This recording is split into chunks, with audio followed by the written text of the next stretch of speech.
제3장.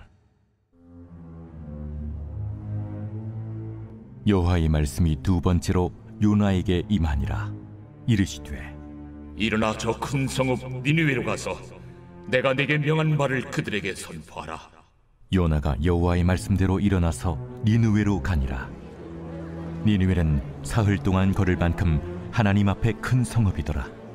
요나가 그 성읍에 들어가서 하루 동안 다니며 외쳐 이르되 40일이 지나면 니느웨가 무너지리라. 40일이 지나면 니느웨가 무너지리라. 40일이 지나면 니느웨가 무너지리라. 니느웨 사람들이 하나님을 믿고 금식을 선포하고 높고 낮은 자를 막론하고 굵은 베옷을 입은지라. 그 일이 니느웨 왕에게 들리매 왕이 보좌에서 일어나 왕복을 벗고 굵은 베옷을 입고 제 위에 앉으니라. 왕과 그의 대신들이 조소를 내려 니느웨에 선포하여 이르되 사람이나 짐승이나 소떼나 양떼나 아무것도 입에 대지 말지니 곧 먹지도 말 것이요 물도 마시지 말 것이며 사람이든지 짐승이든지 다 굵은 베옷을 입을 것이요 힘써 하나님께 부르짖을 것이며 각기 악한 길과 손으로 행한 강포에서 떠날 것이라. 하나님이 뜻을 돌이키시고 그 진노를 그치사 우리가 멸망하지 않게 하시리라. 그렇지 않을 줄을 누가 알겠느냐. 하나님이 그들이 행한 것 곧 그 악한 길에서 돌이켜 떠난 것을 보시고 하나님이 뜻을 돌이키사 그들에게 내리리라고 말씀하신 재앙을 내리지 아니하시니라. 오늘 말씀 제목 같이 한번 읽어볼까요? 복음은 시작.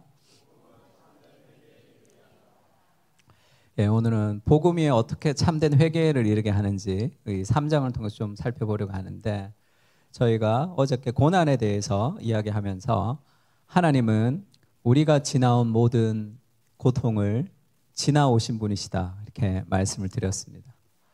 그래서 우리 히브리서 2장 18절 어제 같이 읽으려고 했다 못 읽었던 게 이겁니다. 같이 한번 읽을까요? 시작.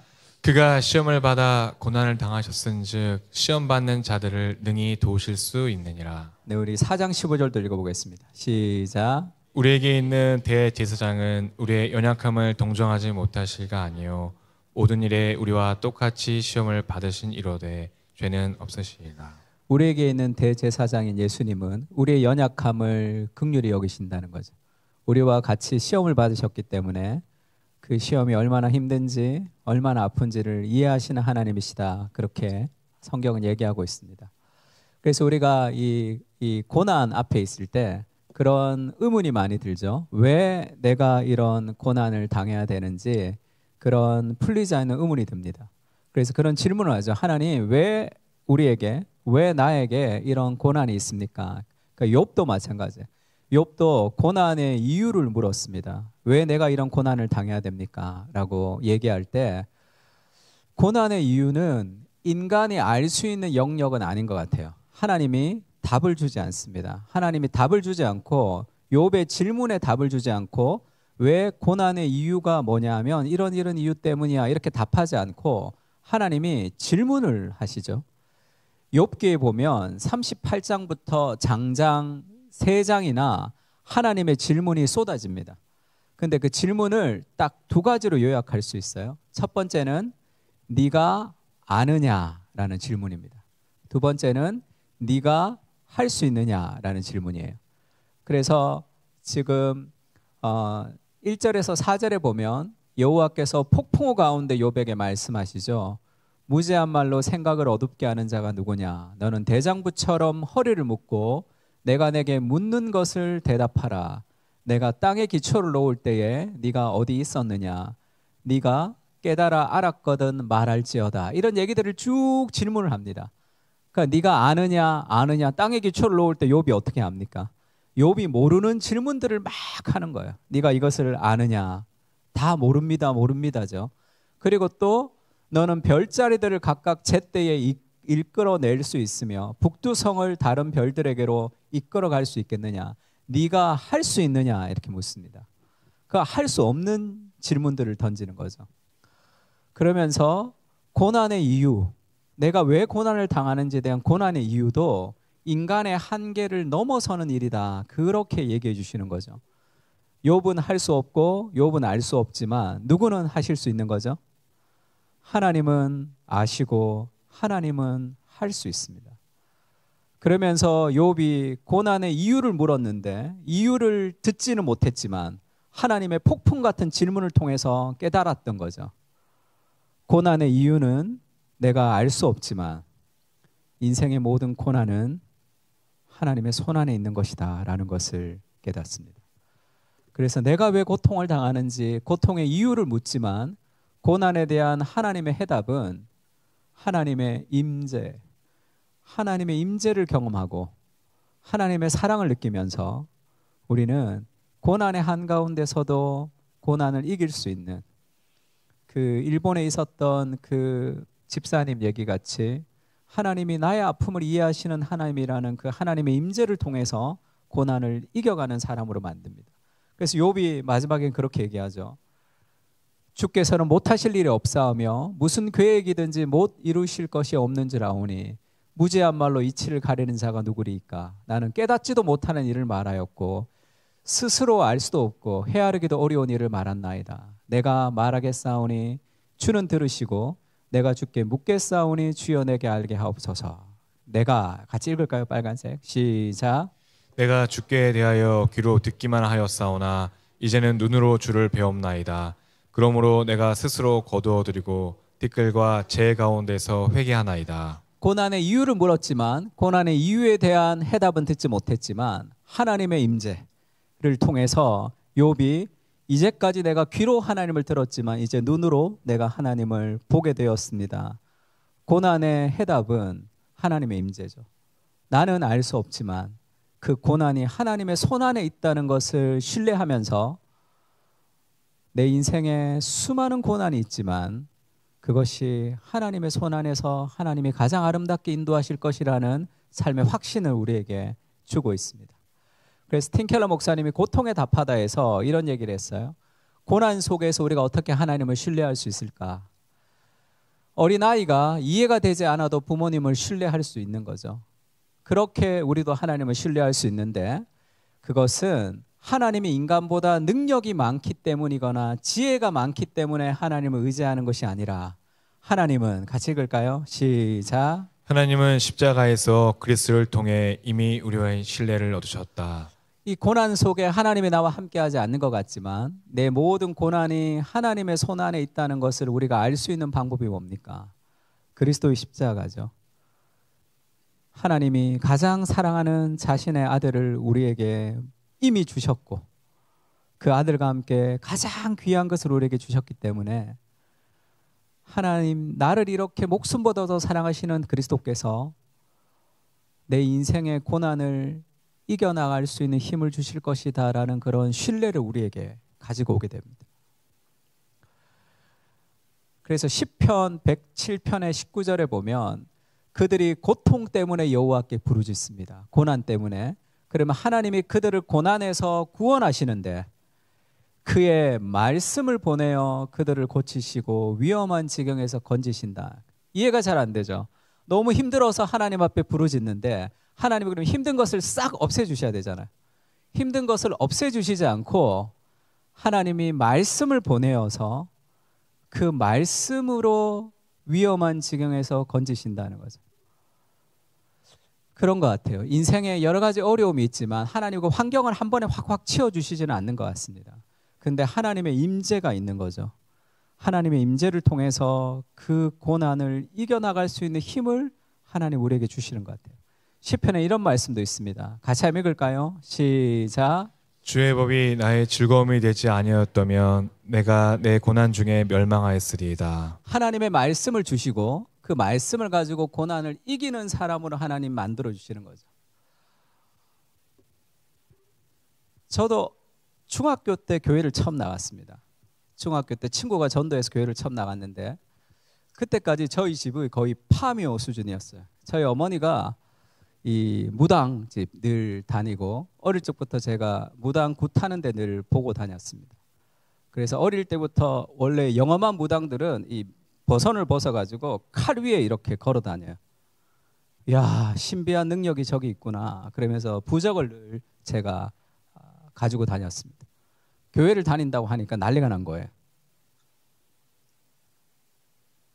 귀신이 둘 들어오면 집안이 망한다 이렇게 말씀하셨고, 제사는 누가 지내냐부터 시작해서 목사 전화번호 가지고 오라 그러시더라고요. 저희 아버지가 자기 아들 목사 될지도 모르고 지금 목사 전화번호 가지고 오라고.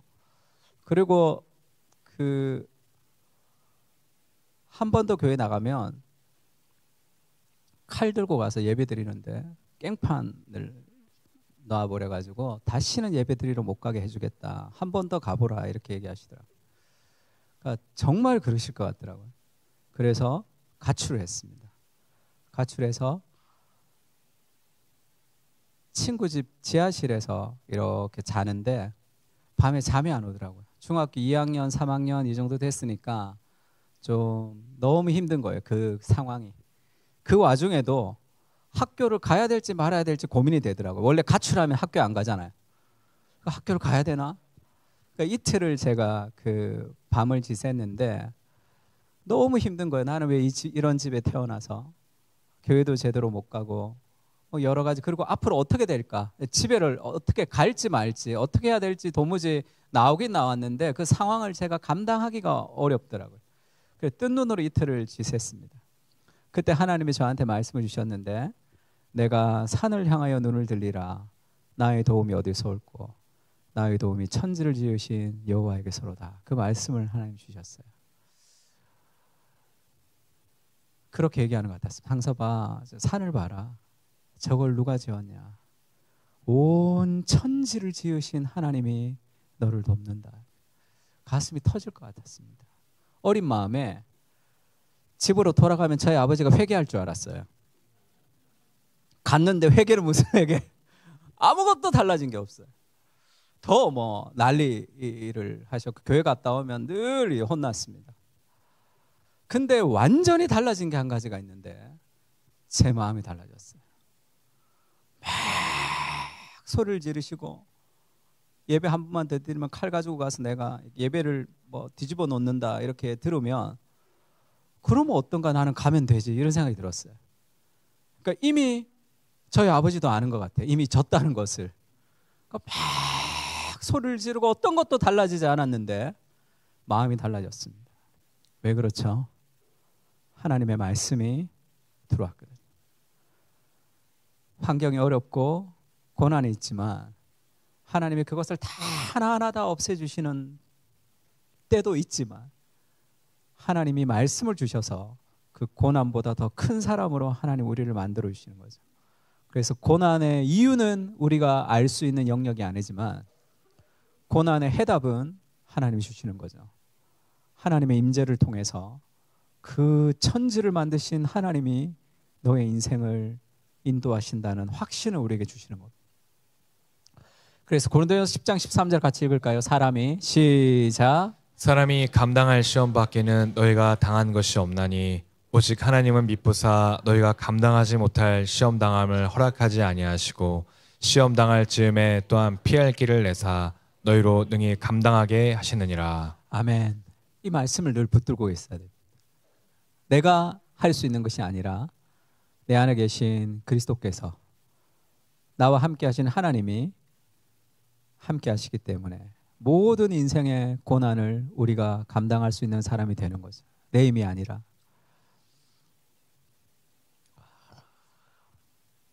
그리고 우리가 요나의 기도를 살펴봤는데 요나의 기도에서 한 가지 더를 좀 생각해 볼 필요가 있습니다. 요나의 기도를 자세히 보면 회개를 하면서 하나님께 온 마음을 다해서 기도한 것 같은데 자세히 보면 좀 이상한 느낌이 있어요.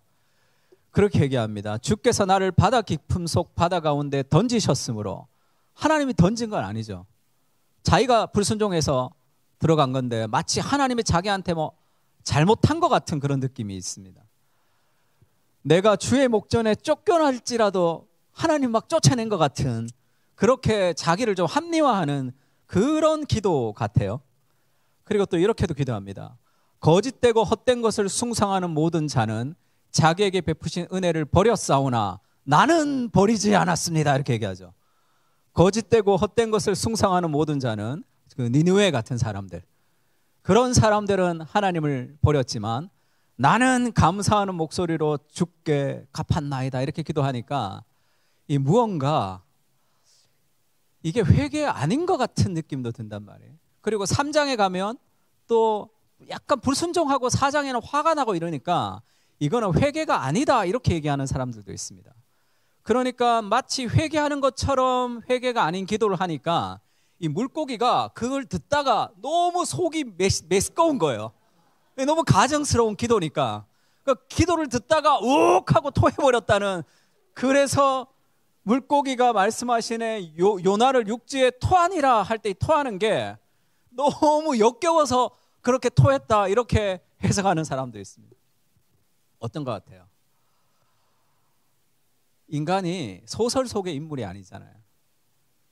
둘 다 있는 거죠, 우리 안에. 스올의 바다에서 기도하면서 하나님을 간절히 구하는 마음도 있지만 여전히 우리 안에 있는 그런 자기중심성이 함께 있는 거죠. 그렇게 가는 거죠. 저도 예전에 저희 아들이랑 주일날 예배드리러 갈 때인데 저희 아들이 사춘기 때였습니다. 잠자는 사들의 코털을 건드리면 안 되는데 저희 아들이 밤에 잘 때만 성경을 읽었거든요. 그게 어딥니까? 제가 주일날 아침에 차를 타고 가면서 교회 가면서 이렇게 물었어요. 너 주일날 그 성경을 밤에 잘 때만 읽지 말고 아침에 학교 가서 일찍 성경을 읽고 하루를 시작하는 게 어떠냐 이렇게 얘기했어요.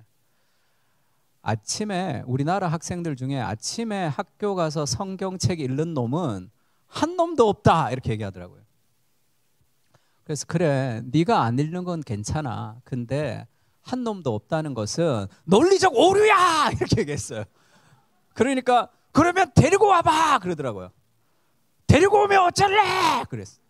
막 싸우다 보면 뭔가 약점을 잡아야 되죠. 제가 팀켈러 목사님 강의를 이제 목회자들한테 이렇게 하는 것을 저희 아들이 알거든요.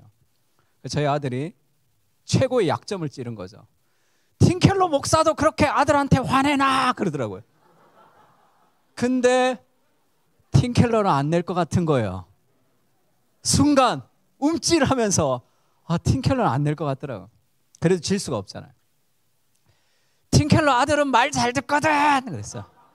조나단 에드워드로 박사학위도 받았거든 그렇게. 너처럼 무식하지 않거든 막 그렇게 얘기했어요. 그래도 이게 진정이 안 돼. 팀켈러에 이미 진 거예요. 당장 내려 그랬어요. 목사가 주일날 교인을 내쫓나 그러더라고요. 여기까지 찬 거예요. 그래서 교회에 와서 너 내 눈에 띄지 말라고 저기 가 있으라고 그랬어요. 그리고 설교하러 올라왔는데 그날 제목이 뭔지 아십니까? 온유한 자는 복이 있나니 땅을 기업으로 받을 것이며.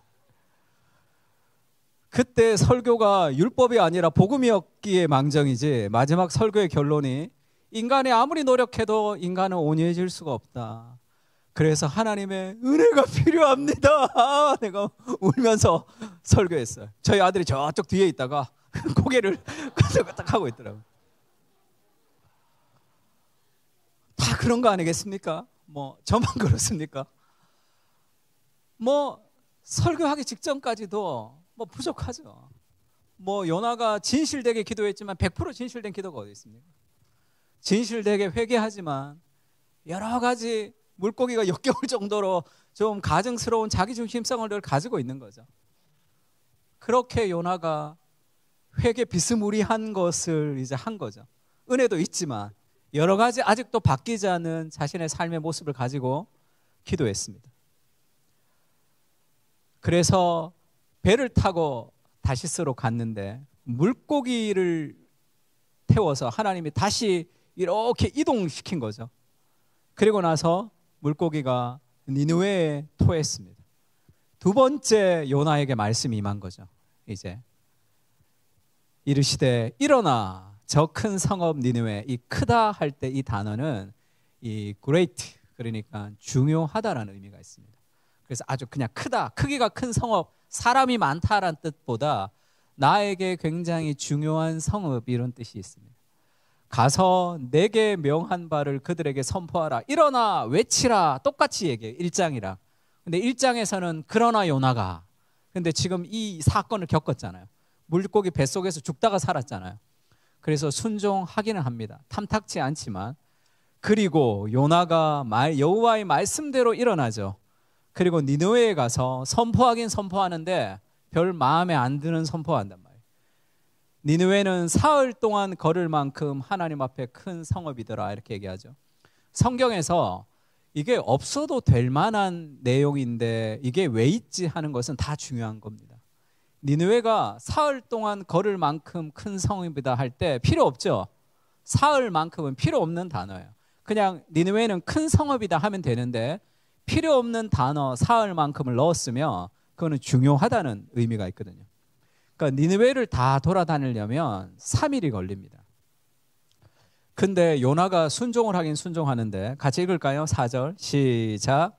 요나가 여호와의 말씀대로 일어나서 니느웨로 가니라. 니느웨는 사흘 동안 걸을 만큼 하나님 앞에 큰 성읍이더라.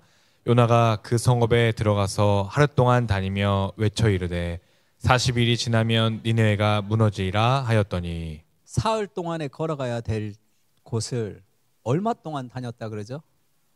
순종하기는 하는데 탐탁치 않은 거예요. 그래서 그냥 하루만 갑니다.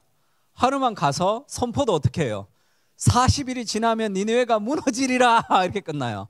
하나님이 40일이 지나면 니느웨가 무너지리라 라고 얘기하는 이유는 뭡니까? 회개하기 위해서죠. 회개가 아니라 하나님의 심판이 목적이면 그 얘기 안 하고 심판하면 되죠. 하나님의 모든 심판의 선언은 회개하기 위한 선포죠. 근데 요나의 마음은 어떻습니까? 정말로 무너졌으면 좋은 거예요. 그래서 순종하기는 합니다. 하나님하고 좀 다른 마음으로 40일이 지나면 니느웨가 무너지리라 이렇게 얘기하고 하루만 걷는 거죠. 그리고 좀 전하라고. 왜 그렇게 얘기하죠? 회개 안 하고 무너지라고. 순종하기는 해야 되겠고 안 하면 더 힘들어질 것 같고 마음은 탐탁치 않고 요만큼 바뀐 거예요. 요만큼. 처음보다는 요만큼 바뀌었습니다. 요나서는 하나님의 끝없는 사랑을 보여주시죠. 저 같았으면 이런 쓸데없는 선지자는 그냥 치우고 좀 더 좋은 사람을 불러서 일할 것 같은데 하나님의 부르심에는 후회가 없습니다. 그렇게 연약한 요나를 하나님이 설득하셔서 결국 요나서를 쓰게 하는 거죠. 요나가 왜 그렇게밖에 순종하지 못했을까? 은혜를 받지만 완벽하게 우리가 다 100% 변화되진 않거든요. 우리 안에 여전히 남아있는 그런 여러 가지 우상들이 있습니다. 베드로도 마찬가지죠. 베드로도 예수님이랑 3년을 다 따라다녔습니다. 근데 제사장 말고가 검과 몽치를 들고 예수님을 잡으러 오니까 베드로가 칼을 빼죠. 그리고 귀를 자릅니다. 세상의 방식.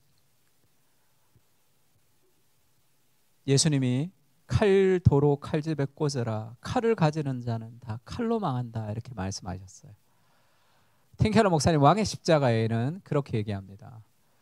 베드로는 예수님께 귀에 못이 박히도록 들어서 하나님의 나라에 대해서 잘 알고 있었죠. 복음을 엄청나게 들었습니다. 하지만 상황이 다급해지자 본능적으로 칼을 뽑죠.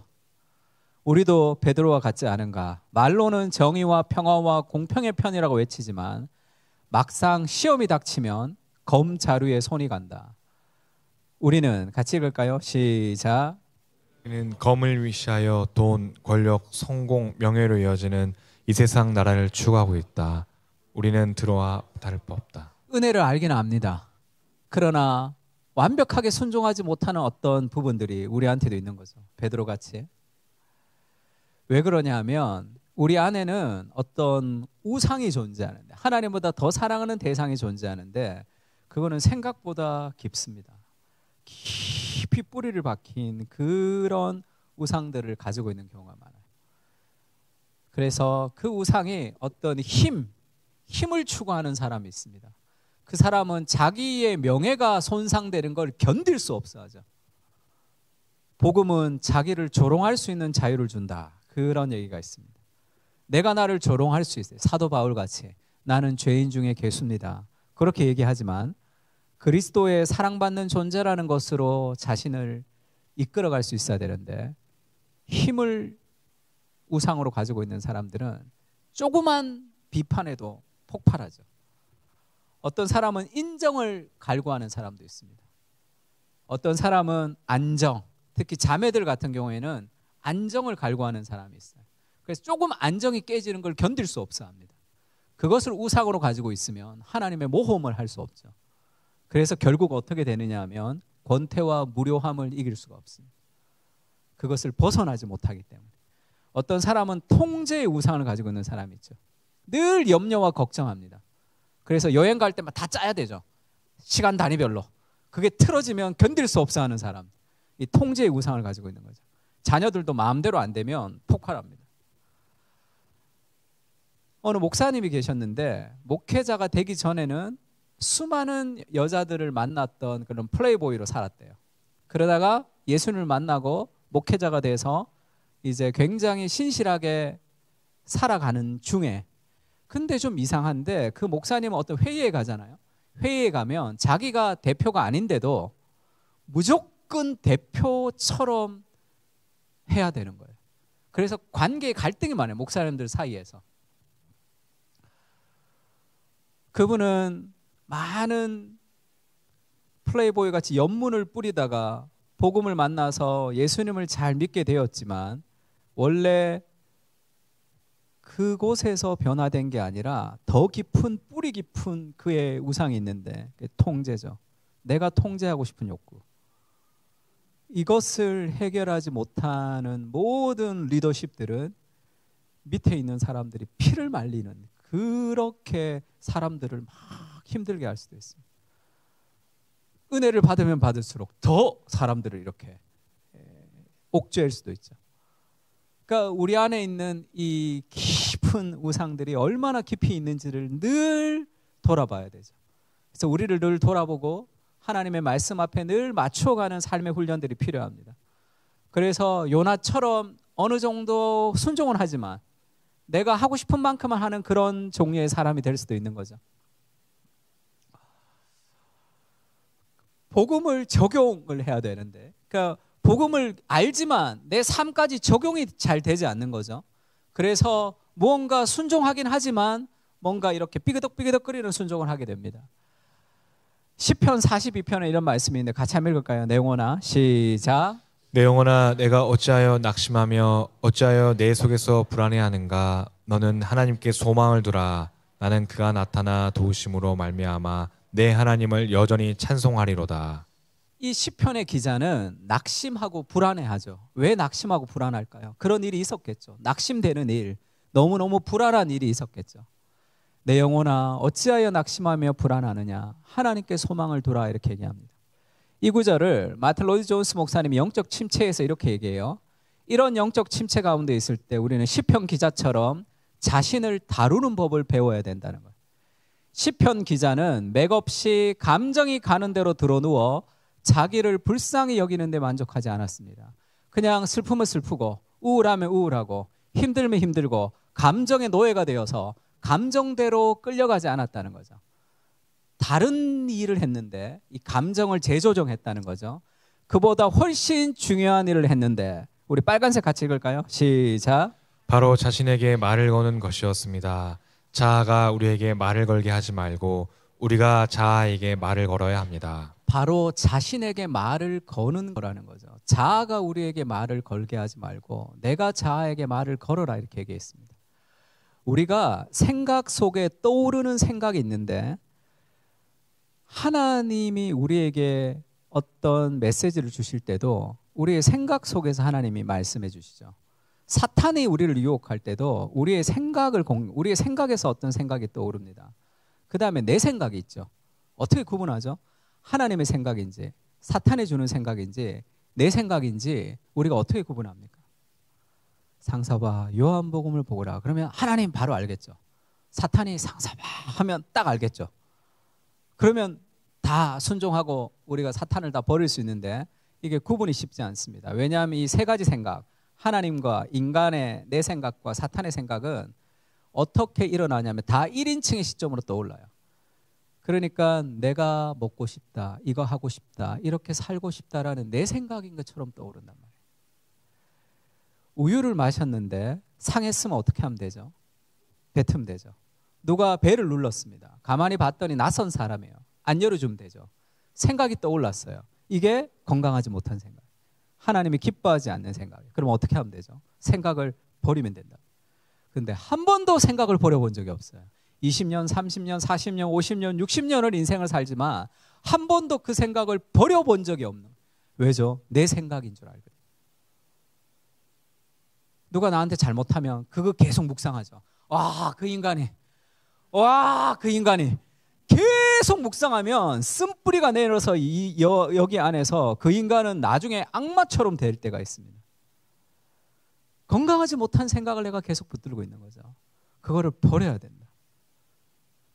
내에게 떠오르는 생각이 다 건강한 생각이 아니죠. 그래서 그렇게 얘기해요. 시편 기자가.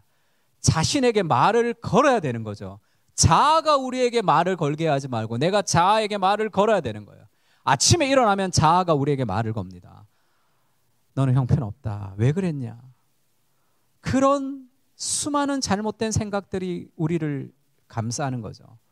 그거를 믿으면 안 돼. 자아가 나한테 말하는 걸 믿지 말라는 거예요. 내가 자아에게 말을 거는 게 뭡니까? 내 영혼아! 이렇게 말을 걸잖아요. 낙심하고 불안하는데 그냥 낙심하다, 불안하다 이렇게 감정에 매몰되어 살지 않고 내 영혼아! 이렇게 내가 나한테 말을 거는 거죠. 왜 낙심하느냐? 하나님이 너와 함께 하지 않느냐? 하면서 하나님의 관점을 풀어넣어 줍니다. 하나님이 가까이 있으면 문제는 작아지죠. 그렇게 복음을 적용해야 되는 거예요. 복음을 우리의 삶 속에 적용하는 거. 우리의 생각 속에서 적용하는 거. 영적 침체의 주된 문제점은 우리가 자아에게 말하는 대신에 자아가 우리에게 말하는 데 있습니다. 인생의 대부분의 불행은 우리가 자아에게 말하는 대신에 오히려 자아의 말을 듣는 데 있음을 모르시겠습니까? 떠오르는 모든 생각, 부정적인 생각, 그것을 밀어내야 돼. 하나님의 말씀을 나한테 선포해 줘야 돼. 시편에 보면 자기가 자기에게 대화를 하는 게 많습니다. 진리로 나에게 질문을 해야 돼요. 너 왜 이렇게 힘드니? 너 왜 이렇게 좌절됐니? 그러면 그 나의 좌절의 끄트머리에 내 삶의 우상이 끌려 나오는 거죠. 아, 내가 지금 내가 마음대로 통제하지 못해서 이렇게 화가 나는구나. 내가 인정을 받지 못해서 내가 이렇게 힘들구나. 그 진리를 나한테 적용하는 거예요. 그럴 때 우리가 점점 온전해집니다. 그렇지 않으면 요나처럼 순종하긴 하지만 적당한 순종이 되는 거죠. 그렇게 요나가 툭 던졌습니다. 니느웨가 무너져라 이렇게 무너졌으면 좋겠다 이런 마음으로 순종했어요. 하나님에게 순종하긴 했잖아요. 근데 회개를 해버리는 거예요. 그렇게 마음을 담지 않은 메시지에 하나님의 말씀은 능력이 있죠. 그래서 그 말씀에 회개를 해버렸습니다. 요나가 그 성읍에 들어가서 하루 동안 다니며 외쳤죠. 니느웨가 무너지리라 이렇게 얘기했는데 니느웨 사람들이 하나님을 믿고 금식을 선포하고 높고 낮은 자를 막론하고 굵은 베옷을 입었습니다. 이 일이 니느웨 왕에게 들렸어요. 왕이 보좌에서 일어나 왕복을 벗고 굵은 베옷을 입고 제 위에 앉았습니다. 회개가 시작된 거예요. 지금 하나님도 잘 모르는 이방 니느웨의 회개와 하나님이 그토록 아끼시면서 끝없는 사랑으로 추적하시는 요나의 회개를 좀 비교하시는 거죠. 요나는 여전히 덜 회개한 상태로 있지만 니느웨가 완전히 하나님 앞에 회개하고 있어요. 왕과 그의 대신들이 조소를 내려 니느웨를 선포하여 이르되 사람이나 짐승이나 소떼나 양떼나 아무것도 입에 대지 말고 먹지도 말고 물도 마시지 말고 사람이든지 짐승이든지 굵은 베옷을 입고 힘써 하나님께 부르짖을 것이라. 짐승은 왜 그렇게 안 먹이고 짐승도 금식시킵니까? 짐승이 기도하는 것도 아닌데 왜 사람만 금식하고 기도하는 게 아니라 짐승까지도 베옷을 막 다 입힌다는. 뭘 보여주는 거죠? 철저한 회개를 보여주죠. 뭐 짐승까지 그렇게 할 필요 뭐 있습니까? 근데 정말 철저하게 회개하는 거죠. 하나님 앞에. 하나님께 부르짖으며 각기 악한 길과 손으로 행한 강포에서 떠날 것이라. 하나님이 뜻을 돌이키시고 진노를 그치사 우리가 멸망하지 않게 하시리라. 그렇지 않을 줄을 누가 알겠냐? 우리가 이렇게 회개하면 하나님이 뜻을 돌이키실 줄 어떻게 알겠냐? 이방 민족의 회개죠. 명확한 하나님에 대한 지식은 없지만 회개하고 있습니다. 사실 우리가 회개를 했기 때문에 하나님이 용서해 주시는 건 아니죠. 회개가 뭐라고? 아무것도 아닙니다. 회개를 하면 하나님이 용서해 주셔야 될 의무가 없죠. 하나님의 긍휼이 우리를 용서하는 거지 우리의 회개가 하나님의 용서를 불러오는 것은 아닙니다. 아들이 잘못할 때 우리가 혼내죠. 그러면 아빠 죄송해요 라고 얘기하면 용서를 해줘야 될 의무가 있습니까? 용서해줘야 될 의무가 있는 것이 아니라 하나님의 긍휼로 용서해 주는 거죠. 인간의 무엇이 하나님께 선이 될 수는 없잖아요. 내가 회개했으니까 하나님이 반드시 용서해 주시는 게 아니라 하나님의 긍휼이 우리를 용서하는 거죠. 인간의 어떤 행위도 하나님께 영광이 되지 않습니다. 우리가 뭐 대종상 같은 걸 탈 때 하나님께 영광이 됩니다라는 것은 너무 아름다운 고백이지만 내가 상을 타서 이 상 탄 게 하나님께 영광이 되는 건 아니죠. 상 못 탔을 때보다 상 탔을 때 하나님이 더 영광이 되는 인간의 상이 하나님에게 하나님 입장에서 그게 막 영광이 되지는 않아요. 하나님의 영광을 우리가 더 보탤 수가 없습니다. 인간의 어떤 행위도 하나님의 영광이 되지는 않지만 하나님이 그것을 기뻐 받아주시는 거죠. 하나님의 긍휼로. 저희 아들도 유치원 다닐 때 5월 5일이었어요. 그 5월 8일 어버이날 지나고 이 유치원에 그 선생님들이 뭘 써주죠. 수첩에. 오늘 어떤 일이 있었는지. 저희 아내가 수첩을 꺼내봤더니 카네이션을 만들어서 아이들 손에 오늘 카네이션 만들게 했다 그러더라고요. 야, 카네이션 어디 있냐? 그러니까 가방 안에 있다 그러더라고요. 가방을 열었더니 쓰레기 같은 게 하나 이렇게 구겨져 가지고 있다. 아무 관심도 없는 거예요. 유치원에서 하라 그렇게 했는데 귀찮은 거예요. 하기도 싫고.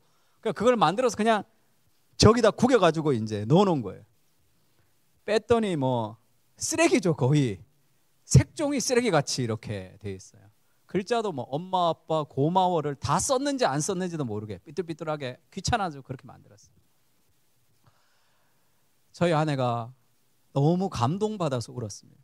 우리 아들이 첫 번째 카네이션을 지금 만든 거잖아요. 그거를 달고 집에다 그렇게 붙여놨습니다. 그게 뭐 그렇게 영광이 되겠습니까? 부모가 기쁘게 받아주기 때문에 그것이 영광이 되는 거죠. 저도 저희 아들 초등학교 4학년 때 이제 임원 수련회를 갔어요. 3학년 때까지는 1박을 안 하고 4학년 때는 어디 가서 1박을 했어요. 그게 평생 부모님 떨어져서 첫 번째 자는 거였어요. 혼자. 그래서 전화기를 하나 해줬어요. 혹시 무슨 일이 있으면 연락하라고. 그래서 문자 하는 것도 다 가르쳐 줬습니다. 금요 기도회를 마치고 제가 이렇게 계속 야, 잘 도착했냐? 잘 도착했냐? 계속 문자 보냈어요. 아무 답이 없어. 밤 11시가 되도록. 밤 11시에 첫 번째 문자가 왔습니다. 야, 잘 도착했냐? 이렇게 왔더라고요. 응도 아니고 얘도 아니고 이렇게 왔어요. 아빠가 얘기하면 이렇게 얘기하잖아요. 이렇게 왔어요. 근데 제가 그 문자를 받고 집에 오는 그 운전하는 동안 폭풍 눈물을 흘렸습니다. 우리 아들이 첫 번째 보낸 문자거든요. 제가 한 4년을 간직하고 있었어요. 이런 거. 저희 아내한테 보여줬더니 글자도 귀엽대. 너 귀엽다. 우리의 무엇이 하나님께 영광이 된다는 것은 그 행위가 정말로 하나님이 보시기에 합당해서가 아니라 하나님이 그것을 기쁘게 받아주시기 때문이죠. 우리가 회개해서 하나님이 용서해 주시는 게 아니라 용서해야 될 이유가 어디 있습니까? 하나님이 긍휼히 우리를 용서하시는 거죠. 이방인들이 그 하나님의 성품에 대한 이해가 좀 부족했지만 그들이 회개했습니다. 우리가 이렇게 회개하면 하나님이 용서해 주실지 모른다. 하나님이 용서해 주셨죠. 요나의 회개와 니느웨의 회개는 완전히 다르죠. 정말 하나님을 믿는 백성인 요나가 저렇게 회개해야 되는데 니느웨의 회개를 통해서 하나님이 요나와 이스라엘을 깨우치십니다. 복음 중심의 삶을 보면 율법적인 회개와 복음적인 회개의 차이를 보여줍니다. 율법적인 회개는 후회하는 거죠. 아, 내가 그런 일을 하다니 믿을 수가 없어. 이런 사람들은 늘 반복적으로 죄를 짓게 됩니다. 왜냐하면 나는 그런 종류의 죄를 짓지 않을 괜찮은 사람이야 라는 생각이 깔려 있거든요. 그러면 늘 넘어지게 돼 있어요. 저도 예전에 그 목동에 그 교회에 수련회를 했습니다. 그때 룻기를 가지고 수련회를 했는데 첫날 말씀을 전하고 은혜 아니면 살아갈 수가 없네, 그 찬양이 처음 나왔을 때 배웠어요. 제가 했던 설교랑 너무 맞아가지고 정말 은혜를 많이 받았습니다. 그 다음날 차를 타고 이렇게 가는데 막 그 찬양이 생각났어요. 폭풍 눈물 막 흘리면서 갔습니다. 근데 제가 여러 가지로 멍청하다고 그랬는데 운전을 잘 못합니다. 목동은 또 일방통행이 많더라고요. 3번 이렇게 돌아올 때까지 몰랐어요. 희한하게 여기 많이 와본 것 같은데 뱅뱅뱅뱅 3번 돌았어요. 설교 시간이 다 됐는데 이게 교회를 찾지를 못하는 거예요. 화가 확 났어요. 차가 막히고 설교 시간 다 됐는데 여러 가지로 짜증이 확 났단 말이에요. 야, 네가 목사냐? 설교를 앞두고 지금 은혜 아니면 살아갈 수 없네 시작했다가 지금 설교를 앞두고 그렇게 화가 내냐? 그렇게 자기를 다루면 자기를 어떻게 생각하는 거죠? 나는 그 정도로 화내지 않을 괜찮은 사람이야 라는 생각이 깔려 있습니다. 그러면 어떻게 되는지 아세요? 영적 변태가 됩니다. 할렐루야 사랑하십시오 이렇게. 또 운전하면 또 네가 목사냐 네가 목사냐 계속 갭이 점점 커진단 말이에요. 그럼 어느 순간에 뻥 터지게 돼 있어요. 굉장히 거룩한 사람인 줄 알았는데 어느 순간에 이렇게 뻥 터지는 그런 일들이 있죠.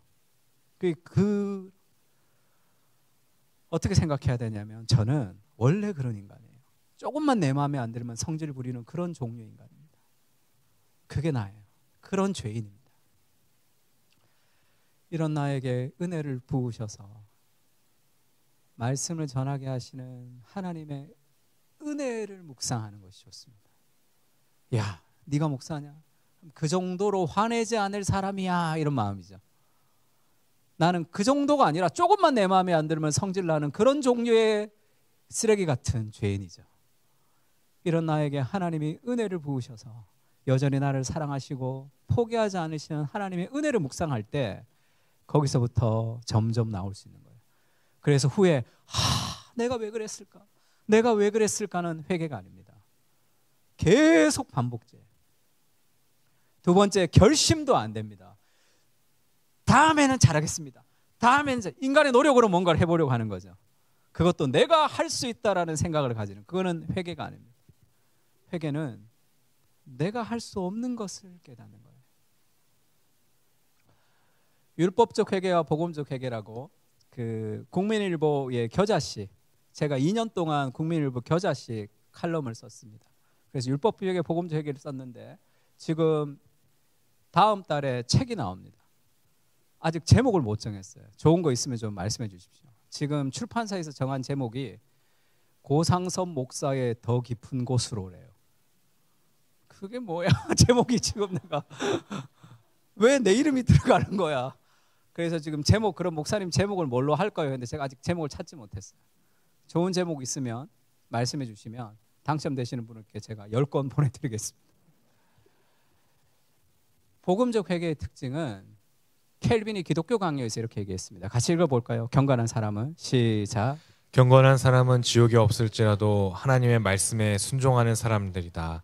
왜냐하면 하나님의 마음을 아프게 하고 싶지 않기 때문이다. 경건한 사람은 자신의 죄로 인한 고통으로 눈물 흘리는 것이 아니라 하나님의 마음을 아프게 한 것이 마음 아픈 거예요. 그 진정한 회개는 내 죄로 인해서 내가 당할 피해, 내 죄로 인해서 내가 당하는 어떤 고통이 아니라 하나님의 마음이죠. 그래서 경건한 사람은 지옥이 없어도 하나님 말씀에 순종합니다. 왜냐하면 하나님의 마음을 아프게 하고 싶지 않기 때문이죠. 로마서에는 그런 말씀이 있죠. 그리스도 예수 안에는 결코 정죄함이 없다. 우리는 어떤 죄를 지어도 이제 심판받지 않는 그런 사람이 되었습니다. 그러면 더 죄를 짓기가 쉽겠죠. 그렇지가 않습니다. 우리가 어떤 죄를 지어도 경찰이 잡아가지 않는 그런 종류의 구원을 받았지만 내가 죄를 지을 때마다 내가 가장 사랑하는 사람들이 마음 아파하거든요. 마틴 로이드 존스 목사님이 그렇게 얘기했어요. 차라리 내가 감옥에 가고 싶다. 내가 내 사랑하는 사람들의 마음을 아프게 하기보다 차라리 감옥에 가는 것을 내가 택하겠다. 이렇게 얘기했어요. 복음이 우리를 죄에서 건지는 것은 하나님의 사랑 때문이죠. 끝없이 우리를 사랑하시는 그 그리스도의 사랑을 기억하면서 죄를 이기는 거죠. 우리가 이기는 것이 아니에요. 다윗이 밧세바를 범하고 우리아를 죽이는 그런 범죄를 저질렀을 때 나단 선지자를 통해서 다윗의 범죄를 지적합니다. 그러면서 하나님이 그렇게 얘기하세요. 내가 너를 이스라엘 왕으로 기름을 붓기 위하여 너를 사울의 손에서 구원하고 내 주인의 집을 내게 주고 내 주인의 아내들을 내 품에 두고 이스라엘과 유다 족속을 내게 맡겼느니라. 주인의 아내들을 내 품에 두고라는 것은 이 관용적인 어구입니다. 모든 것을 너에게 주었다는 뜻이에요. 그 왕이 가지고 있었던 모든 것을 내가 너에게 주었다는 뜻입니다. 그 다음 빨간색 같이 읽을까요? 시작. 만일 그것이 부족하였을 것 같으면 내가 내게 이것저것을 더 주었으리라. 그러한데 어찌하여 내가 여호와의 말씀을 업신여기고. 죄를 지은 이유가 뭔가 결핍이 있고 부족하기 때문에 죄를 지은 것이 아니라는 거죠.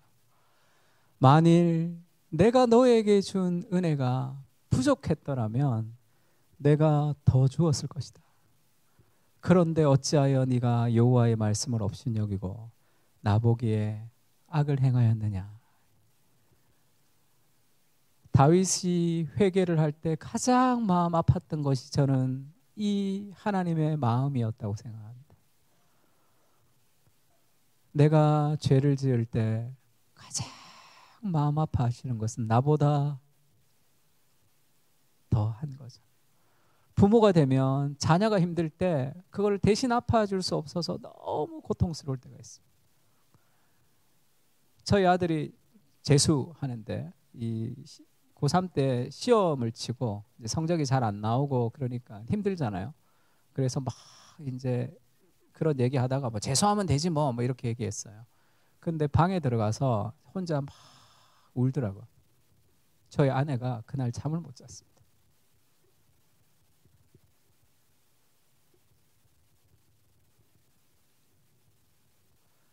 우리의 범죄, 하나님이 아파하시는 거죠. 네가 부족했으면 내가 더해 줬을 것이다. 근데 어찌하여 그런 일을 했느냐. 그 하나님의 찢어지는 마음을 기억할 때 진정한 회개로 나갈 수 있습니다. 그래서 다윗이 시편 51편에 그렇게 얘기하죠. 내가 주께만 범죄하여, 이것은 하나님께만 범죄했다는 게 아니라 나의 죄가 하나님의 마음을 아프게 했다라는 고백입니다. 그리고 그렇게 얘기하죠. 내가 죄악 중에 출생하였으며 어머니가 죄 중에 나를 잉태하였나이다. 이렇게 고백해요. 우리 엄마가 죄 중에 잉태해서 우리 엄마 잘못이야 지금 그렇게 얘기하는 것이 아니라 다윗이 밧세바를 범하고 우리아를 죽였습니다. 그리고 이 사단이 났어요. 큰 일이 벌어졌습니다. 하나님 앞에. 얼마나 후회했을까요? 처음에 어떻게 회개했을까요? 이 일이 없었더라면, 내가 그렇게 하지 않았더라면 그렇게 후회했겠죠. 그래서 내가 그런 범죄를 저지르지 않았을 때로 돌아갔으면 좋겠다 그렇게 생각을 했을 거예요. 그렇게 생각하다가 정말 깊은 회개 가운데 들어갔습니다. 안 거죠. 내가 밧세바를 범하고 우리아를 죽인 것은 그 일만 없었더라면 내가 깨끗한 종류의 사람이 된 게 아니라 그것은 빙산의 일각이란 걸 알았습니다. 그것이 없어도 내 죄를 씻을 수 없는 근본 죄인이라는 것을 깨달았던 거죠. 그래서 이런 일이 없을 때로 돌아가고 싶었는데 돌아갔더니 돌아갈 곳이 없는 거예요. 그 죄는 나타난 현상일 뿐이죠. 내 안에 뿌리 박힌 인간 본성으로부터 뿌리 박힌 죄를 해결할 수 없는 자신의 본성을 깨달았습니다. 내가 어머니 모태로 있을 때 죄악 중에 출생했다는 그것을 깨달아 이 죄를 내가 해결할 수 없는 존재라는 걸 알았습니다. 이 일만 없으면 내가 깨끗한 사람이 되는 것이 아니라 나라는 인간 자체가 가지는 타락한 본성을 깊이 깨달아 어찌할 수 없는 인간의 죄. 그래서 다윗이 이렇게 고백하죠. 51편 10절 같이 읽을까요? 시작. 하나님이여 내 속에 정한 마음을 창조하시고 내 안에 정직한 영을 새롭게 하소서. 하나님이여 내 속에 정한 마음을 창조하시고 Create in me a clean heart. 이때 창조하다는 단어는 태초에 하나님이 천지를 창조하시니라 그 단어가 쓰였습니다. 왜죠? 내가 내 마음을 깨끗하게 할 수 없다는 걸 알았어요. 근본 죄인인 것을 깊이 깨닫습니다. 이런 복음적 회개를 하는 사람은 어떤 범죄한 사람을 향해서 함부로 지적하지도 않습니다. 그놈 그럴 줄 알았다 내가. 그렇게 막 하더니 그렇게 그런 인간일 줄 알았다라고 얘기하는 그 본성은 인간이 근원적인 죄인이라는 것을 알지 못합니다. 나도 하나님 은혜가 없으면 그런 범죄를 저지를 수 있는 종류의 사람이라는 것에 대해서 인식하지 못하기 때문에 그렇습니다. 하나님, 내가 내 마음을 깨끗하게 할 수 없는데 하나님께서 마음을 새롭게 창조해 주십시오. 기도하는 거죠. 어거스틴의 고백록이라고 지금은 표지가 바뀌었는데 옛날 책입니다. 옛날에 어거스틴의 이 고백록 참회록에 지금 배가 이렇게 그려져 있거든요. 그러니까 배가 저기 표지에 그려져 있다는 것은 어거스틴의 고백록 중에 굉장히 중요한 대목이기 때문에 이 배가 그려져 있습니다. 저게 어떤 사건이냐면 10대 때 어거스틴이 친구들이랑 배를 서리해요. 배 서리하러 가서 배를 다 서리합니다. 근데 그 배가 익지도 않은 배예요. 그래서 한 입 배 물고 익지도 않았으니까 이걸 다 돼지들한테 줘버린 거예요. 그러면 먹지도 못할 것을 내가 왜 서리를 했는가? 그 서리하는 기쁨이 있었다는 거죠. 죄를 좋아하는 본성을 얘기합니다. 어느 날 늦은 밤에 나를 포함한 한때의 젊은 불량배들이 배나무를 흔들어서 다 도둑질했습니다. 근데 먹기 위한 것이 아니었어요. 그것이 다 익지 않았기 때문에 돼지 우리에 던져버렸습니다. 몇 개만 맛보았어요. 이러한 행위가 우리를 더욱 기쁘게 했던 이유는 그 일이 바로 금지된 행동이었기 때문이죠. 뭔가 금지된 행동을 하는 그런 스릴, 그 기쁨이 인간 안에 있는 거죠. 오 하나님, 나의 마음을 살펴주옵소서 이렇게 얘기합니다. 이 라틴어로 오 하나님, 나의 마음을 살펴주옵소서라는 이 단어가 에게 코르메움 이렇게 이 단어가 있습니다. 이게 3번이나 반복해요. 이 문장에서. 에게라고 하면 그거는 behold, 보십시오라는 이런 단어입니다. 코아 하면 이 중심이죠. 내 마음. 메움 하면 나의 마음을 보십시오. Behold my heart 이렇게도 번역합니다. 하나님 내 마음을 보십시오라고 번역이 되는데 정확하게 번역을 하자면 하나님 나는 죄가 좋은 인간입니다. 이렇게 고백합니다. 저는 죄가 너무 좋습니다. 그 죄를 끊을 수 없습니다. 근본 죄를 좋아하는 인간입니다. 그렇게 고백합니다. 내 마음 깊은 곳에 하나님의 말씀을 불순종하고 싶어하는 저기가 있는 거죠. 아무리 노력해도 끊을 수 없는 그 죄의 본성을 가진 너무너무 죄가 좋은 인간입니다. 그렇게 고백하는 겁니다. 그것이 진정한 회개의 출발이죠. 다시는 안 그러겠습니다. 그렇게 이루어지는 게 아니에요. 그러면 그런 종류의 인간이 어떻게 죄를 극복하는 복음적 회개를 가질 수 있느냐? 우상, 우리 안에 있는 우상을 끊을 수 없는 게 인간인데, 우상보다 예수님이 당신의 머릿속에서 더 아름다워지고 당신의 마음 속에서 더 매력이 있어져야 됩니다. 그래야 가짜 신을 대체할 수 있는데, 우상을 뿌리 뽑기만 하고 그 자리에 그리스도 사랑을 심지 않으면 그 우상은 다시 자라난다. 기쁨과 회개가 함께 있어야 한다. 기쁨과 회개가 함께 있어야 돼. 회개 안에 어떤 기쁨의 요소가 있다는 것을 알아요. 내 힘으로 할 수 없는데 어떤 기쁨이 있냐면, 이런 나를 포기하지 않으시는 그리스도의 사랑에 대한 흔들 수 없는 확신, 그리고 나는 할 수 없지만 내 인생을 반드시 아름답게 만들어 가실 그리스도의 소망, 그 기쁨이 회개 안에 같이 있는 거예요. 회개가 눈물과 절망이면 그것은 나만 바라봐서 그런 거예요. 기쁨이 없는 회개는 절망에 이릅니다. 회개가 없는 기쁨은 얄팍해서 잠깐의 감동 외에 깊은 변화를 주지 못하죠. 우리가 예수님의 희생을 더없이 기뻐할 때 우리는 자신의 죄를 깊이 깨달을 수 있습니다. 그리스도 안에 기쁨이 중요한 이유는 우상은 거의 언제나 선하기 때문이죠.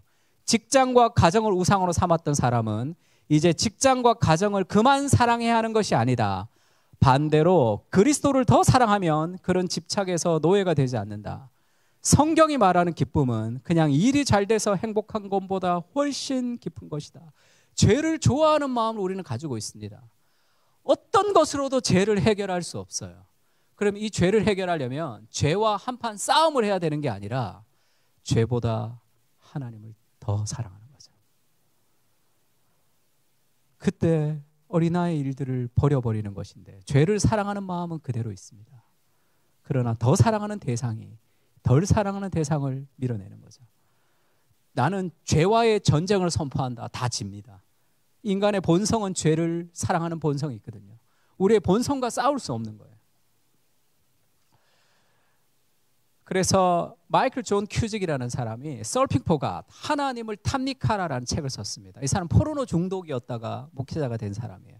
그러니까 서핑, 인터넷 서핑을 막 한 거죠. 근데 이제 하나님을 서핑한다 이렇게 얘기합니다. 그러면서 체스톤이 얘기했다는 구절을 인용하면서, 술집의 문을 두드리는 사람은, 유광문의 문을 두드리는 사람은 천국의 문을 두드리는 사람이다, 이런 얘기를 인용합니다. 왜 술집의 문을 두드리는 게 천국의 문을 두드리는 걸까요? 우리가 여기 있으면 하나님이 저기 있다고 생각해요. 그래서 말씀 보고 기도 가운데 하나님께 나아가야 되는데, 술과 마약과 성을 추구하면서 하나님을 거부하고 이쪽으로 간다고 생각해요.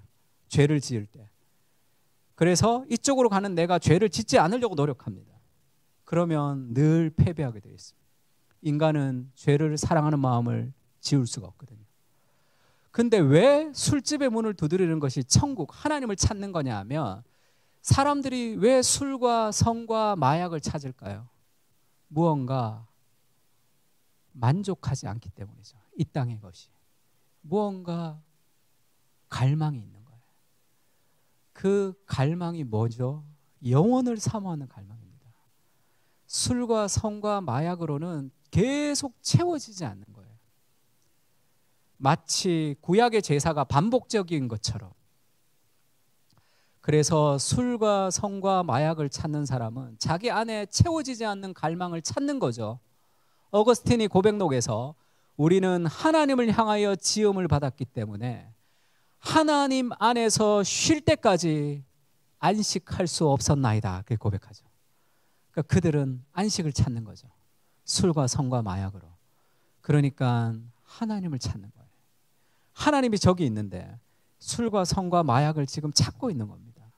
근데 여기에 만족하지 말고 정말 하나님을 만나서 진정한 기쁨을 누리면 이것을 하지 않는 거죠. 좋아하는 마음은 여전히 있습니다. 왜냐하면 죄의 본성을 뿌리칠 수 없으니까. 그러나 내가 죄를 사랑하는 것보다 그리스도를 더 사랑할 때, 그리스도가 나를 사랑하신다는 그 은혜를 깊이 깨달을 때 죄를 이기는 존재가 되는 거죠. 어느 자매 얘기를 제가 들은 적이 있는데 공부를 지지리도 못했대요.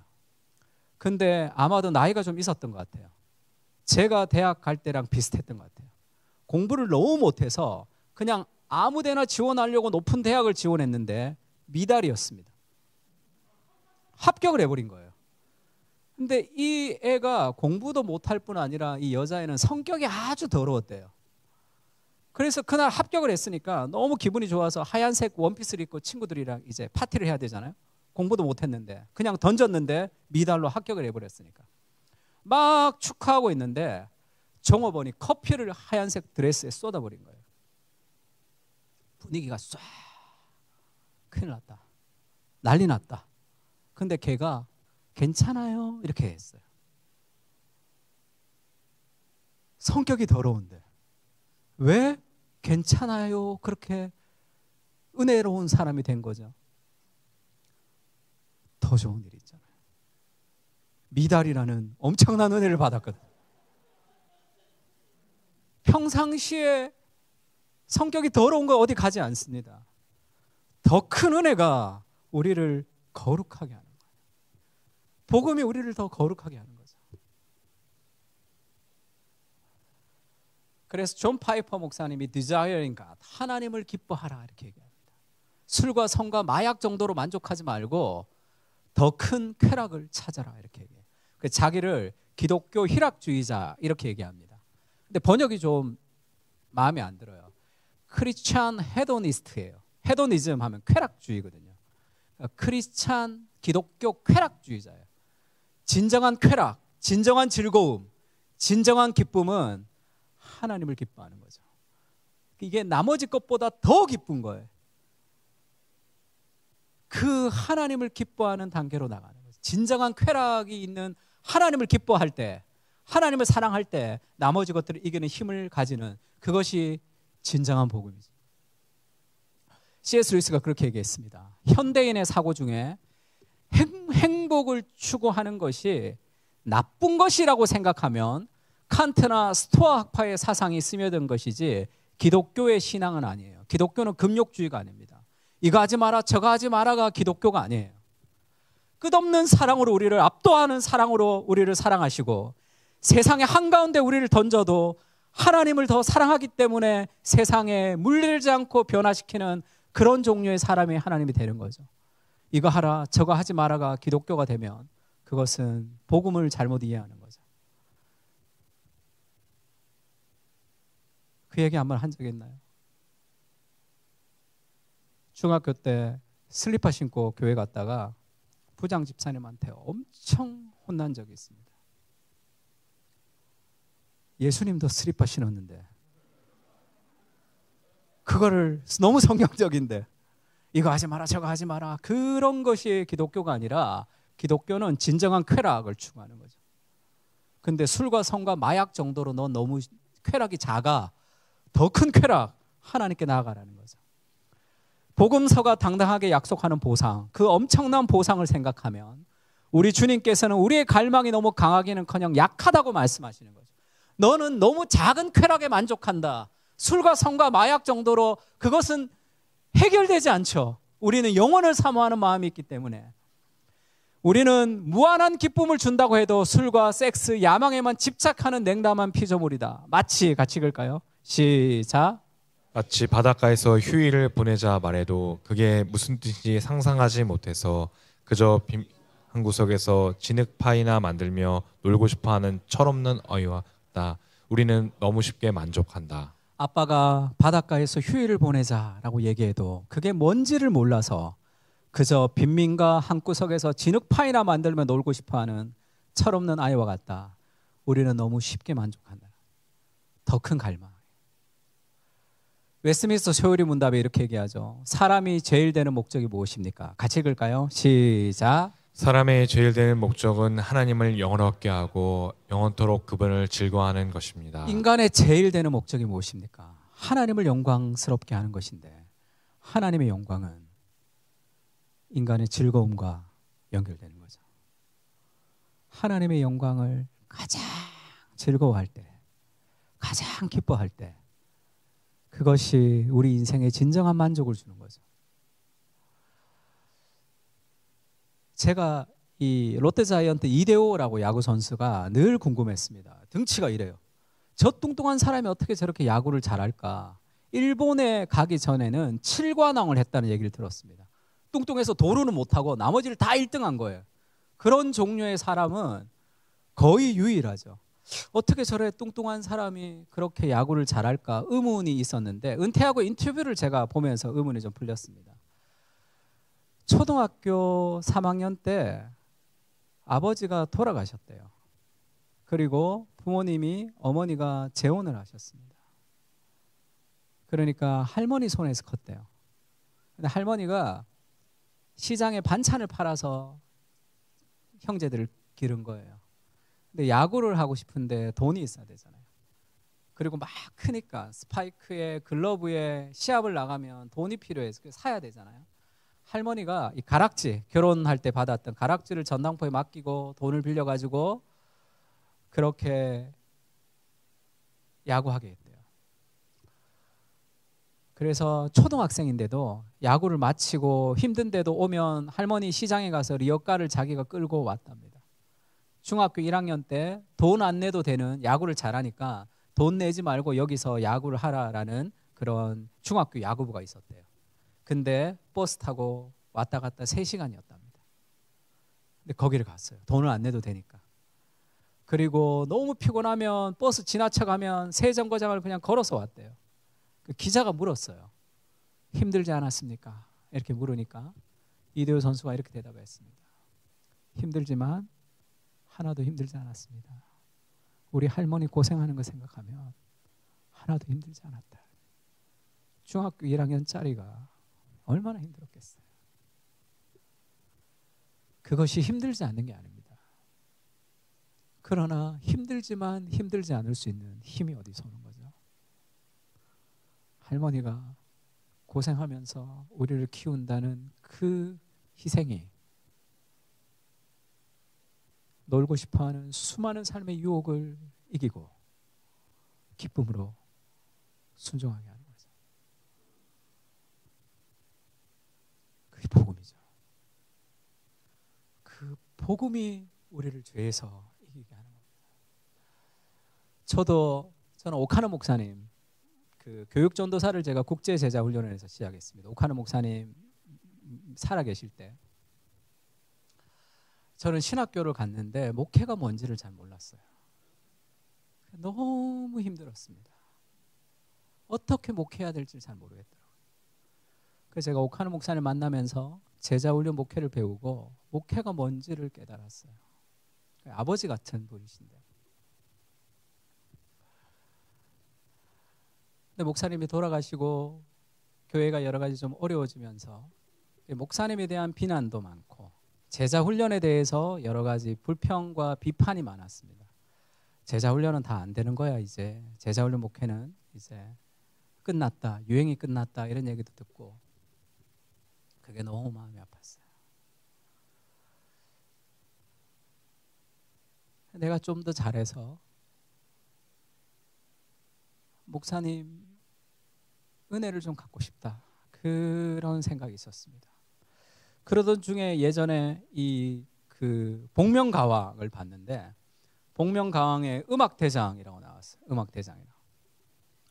음악대장에 나와서 노래를 이 하현우라는 사람이 나왔는데 그때는 누군지를 잘 모를 때 음악대장이 누구냐 아니냐 할 때 막 3연승 4연승 막 할 때였어요. 음악대장에 나와서 신해철의 노래를, 죽은 신해철의 노래를 3곡 불렀습니다. 근데 신해철보다 더 잘 부른 거예요. 그래서 이 사람들을 만나면 다 저 노래를 듣고 있는 거예요. 그날 제가 엄청 울었습니다.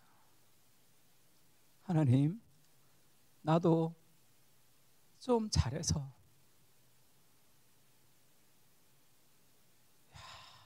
역시 오카노입니다. 그렇게 좀 해드리고 싶습니다. 죽은 신해철을 하현우가 더 잘 부르면서 그 신해철의 노래가 더 막 울려 퍼지는 걸 보면서 엄청 울었던 기억이 있습니다. 제가 일본에 가서 한번 강의를 한 적이 있는데, 제가 전도사 때부터 일본 컨벤션을 섬겨가지고 늘 짐을 날랐거든요. 그래서 일본 목사님들은 제가 목사인 줄 모르고 그냥 스텝인데 짐 나르는 사람인 줄 알았던 것 같아요. 그래서 어느 날 몇 년을 짐을 나르는다고 봤는데, 어느 날 이제 강의를 했는데 그 일본 목사님들이 이제 그 강의를 듣고 나오는데 저한테 그렇게 얘기하더라고요. 나는 이 스텝인 줄 알았다. 목사인 줄 몰랐다. 근데 너 강의를 듣고 오늘 너무 큰 은혜를 받았다. 그러면서 역시 오카눔은 다르다. 그런 얘기를 하셨어요. 그게 제 인생의 최고의 칭찬이었습니다.